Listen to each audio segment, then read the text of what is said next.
You know, there are some topics that are just guaranteed to start an argument. And immigration? That's right at the top of the list. It can get heated fast. And if you're someone who looks to the Bible for guidance, it can feel, well, confusing.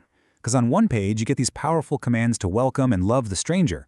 But on another, you read about leaders telling people to separate themselves from foreigners. So what's the deal? Well, according to scholar Phil Kayser, the problem isn't a contradiction in the Bible. The problem is in how we're reading it. He's put together a scholarly framework that might just untangle this whole thing. So let's get into it. Okay, so this is the central question, right?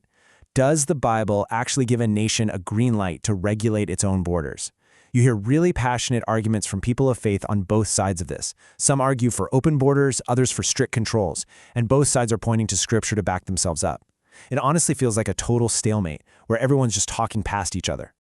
Well, this is where Phil Kayser's work comes in. He basically argues that the reason for this stalemate is that we're all using the wrong vocabulary. His whole point is that the debate could have been better if more terms had been defined. You see, he thinks we've been taking all these different kinds of people that the Bible talks about and just squishing them into our one single modern word, immigrant. And by doing that, we're creating contradictions that just aren't there in the original text. All right, so here's how we're going to break this all down. First, we'll look at the debate itself. Then, and this is the most important part, we're going to define what the Bible actually means by foreigner by looking at 4 totally different categories. After that, we'll see how those definitions lead to very specific reasons for exclusion. We'll also unpack the really critical difference between a state and a nation.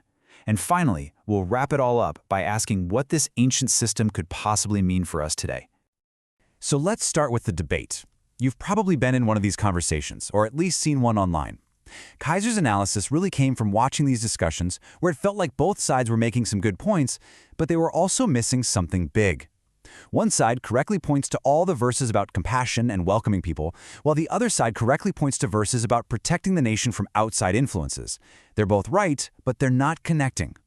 And this right here is where it all breaks down. Kayser says, and this is a direct quote, that to confuse those 4 types would bring some scriptures into contradiction with each other. Think about it. It's like trying to have one single traffic law that applies to a kid on a bicycle, a family in a minivan, and a giant freight train. It would be total chaos, right? It's the same idea here. When the Bible commands you to love and protect one kind of foreigner on one page, and then commands you to expel another kind on another page, it sounds like a massive contradiction if you assume it's talking about the same person. Kayser's whole point is, it's not. And that brings us to the absolute foundation of Kayser's entire argument. The solution, he says, is to stop using our single blurry word foreigner and start using the Bible's own much sharper categories. He puts it pretty plainly. Foreigners or aliens is not one category in Scripture. The Bible clearly distinguishes between 4 different kinds of alien. This, right here, is the key that unlocks the whole puzzle. So, let's dive into this biblical taxonomy. We're about to look at 4 distinct Hebrew words that all get flattened out and lose their meaning when we translate them into the single English word foreigner. And trust me, understanding the specific rights, responsibilities, and the general vibe of each of these 4 groups is the only way to make sense of this whole topic. Okay, this slide right here, this is the master key. Seriously, this chart based on Kayser's work lays out the whole system. Just look at it. You've got 4 different terms: Zar, Toshav, Ger, and Nesakar. And look across the columns for each one. They each have a totally different definition, a different legal status, and even a different modern-day equivalent. We're going to go through them one by one, but just at a glance, you can already see this is way more sophisticated than a simple welcome everyone or keep everyone out command. First up is the Zar. The best way to think of a Zar is as the default, neutral setting. It just means stranger. This is someone from outside the community, and you don't know who they are or what their intentions are. They're not seen as an enemy, they're just an unknown. Because their status was undecided, they were kept out of certain religious rituals. For example, the law said a Zar couldn't eat the holy food. But this wasn't about being mean, it was about protecting the integrity of their covenant with God. You wouldn't just let a total stranger walk in and participate in your most sacred family traditions, right? Same idea. Okay, next we have the Toshav. This term means temporary sojourner. So, unlike the Zar, who is a total unknown, the Toshav is someone you know is in the land for a limited time. Kayser says a good modern equivalent would be someone on a student visa, a tourist, or maybe a refugee who has agreed to live by the laws of the land while they're there. They had fewer rights than a citizen, sure, but the law was very clear that they were to be treated with charity and kindness. And that brings us to an incredibly important category, the ger. A ger is an integrated, protected resident. This is someone who has made a permanent home in the land, follows the nation's laws, and is a part of the community. In modern terms, you can think of this person as a lawful permanent resident, like a green card holder. And this is key. When you hear all those famous Bible verses commanding Israel to love the foreigner, this is almost always the person it's talking about, the ger. Finally, we come to the fourth and most critical category for this entire debate, the nekar. Kaiser defines a nekar as an enemy foreigner, someone coming from a hostile region or, more importantly, a hostile religion. Now, the crucial thing to understand here is that this wasn't about their race or their nationality. It was about their active hostility and their allegiance to a value system that was fundamentally destructive to biblical law and morality. And as we're about to see, the nekar was the one group that was explicitly to be excluded from living in the land. So, if the ger was so integrated and protected, what was the actual difference between them and a full citizen? Well, it really just boiled down to political participation, specifically having a say in selecting the nation's rulers. But here's the really cool part. There was a clear path to becoming a citizen. According to Kaiser, a ger could become a citizen through full conversion, by fully embracing Israel's God, its laws, and its culture. This just hammers home the point that the ultimate standard was never about your bloodline. It was about your allegiance and your values. Okay, so now that we've got our definitions straight, we can finally tackle the most controversial part of this whole framework, the biblical basis for exclusion. And this entire section is going to focus on that fourth category we just met, the Nekaphielsar, and the specific laws that applied only to them.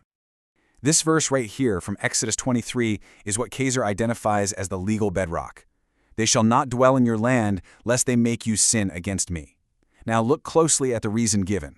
It has absolutely nothing to do with economics, or race, or them taking our jobs. It is explicitly and entirely about ideology. The fear was that their hostile worldview, serving their gods, would act like a trap or a snare and corrupt the entire nation from within. But you might be thinking, okay, but was that just a one-time thing for when they were first entering the Promised Land? Kaiser says, no, not at all. He points to leaders like Ezra and Nehemiah, who came centuries later. When they commanded the people to separate from certain foreign groups, they weren't just making up new rules on the spot. Kaiser argues that they were acting as judges, applying this existing legal precedent from Exodus 23 to what they saw as a clear and present danger from hostile nekar influences. So what would a neshar even look like today? This is where Kaiser's analysis gets very real and very provocative. He offers his own examples of who he believes fits this ancient category. In his words, he points to well-known gangs whose gang membership initiation rituals involve murder and occult ceremonies. He specifically calls out MS-13, noting that their motto is literally kill, steal, rape, control. In Kaiser's view, choosing to belong to a group like that is a public declaration that you are hostile to the most basic laws of morality and civilization. And that, he argues, is a modern parallel to the biblical profile of a neshar. Now, I know what some of you might be thinking. Anytime you talk about exclusion based on culture or religion, it can start to sound pretty uncomfortable, maybe even racist. And that's why Kaiser immediately brings up another crucial distinction to make sure we don't go down that road, the difference between a state and a nation.